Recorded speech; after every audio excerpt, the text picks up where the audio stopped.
In other news, 4 people, including a university professor, Aliyu Manu, have been killed after a twin blast exploded at the University of Maiduguri in Borno State.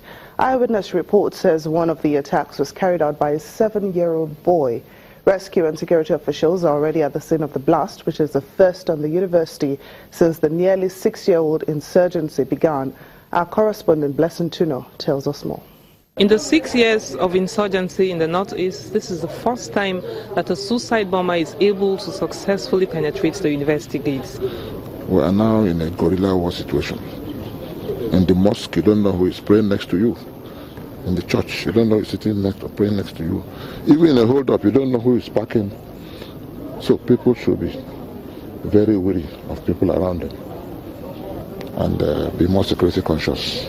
Today's incident is a hard one on the university community because a professor of veterinary medicine was lost in the incident, and this is coming at a time when students are writing their end of first semester examinations. This is the first time we recorded a suicide bombing in the university premises. Even during the hard times, there was never a time something like this happens inside the university. So it's very unfortunate.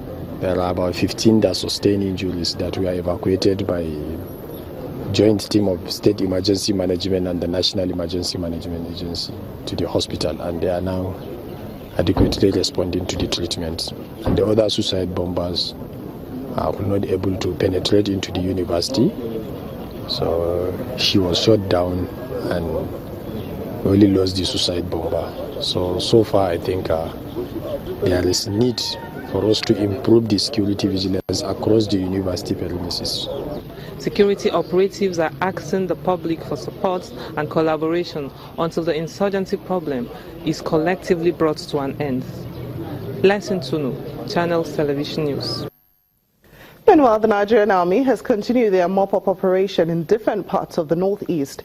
The troops are patrolling the general area of Baga, Kangawa and Dogon-Chikun in order to intercept any fleeing Boko Haram terrorists.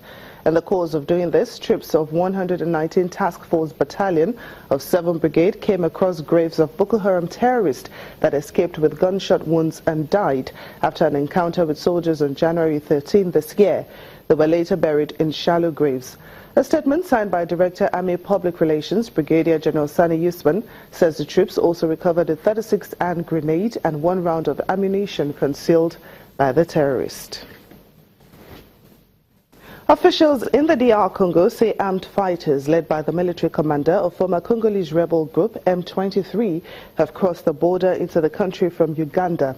The rebels had been in camps for demobilized fighters in Uganda following their defeat in 2013.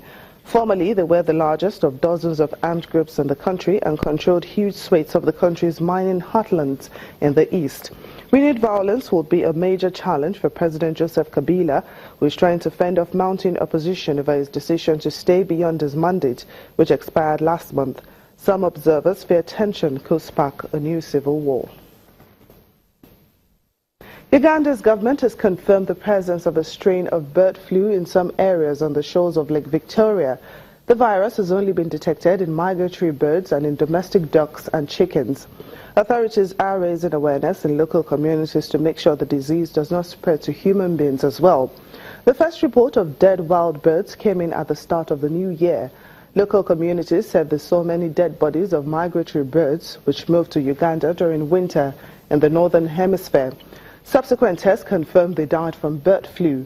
Samples from ducks and a chicken in one district were also positive. President Muhammadu Buhari has commended Nigerian troops for their many sacrifices, not just in the protection of Nigeria's territorial integrity, but for representing Nigeria well in the international community. The president gave the commendation when he spoke with the troops in Sambisa Forest in Borno State, the peacekeeping force in Liberia and the Air Force in Yola in Adamawa State through a makeshift operational center. Meanwhile, governors and leaders across the country also marked the Armed Forces Remembrance Day with wreath laying and prayers made to honor the fallen soldiers. They also asked for more support to cater for the families of the fallen heroes. Outside our shores, Pope Francis says child migrants must be protected and defended, as well as integrated into their new communities. This comes as 4 migrants drowned off the coast of southern Spain, with 21 others believed missing. Speaking to crowds gathered at St. Peter's Square on the occasion of the World Day of Migrants and Refugees, Pope Francis says migrants should respect the laws and traditions of the communities who have taken them in. I address a special greeting to the representatives of various ethnic communities gathered here.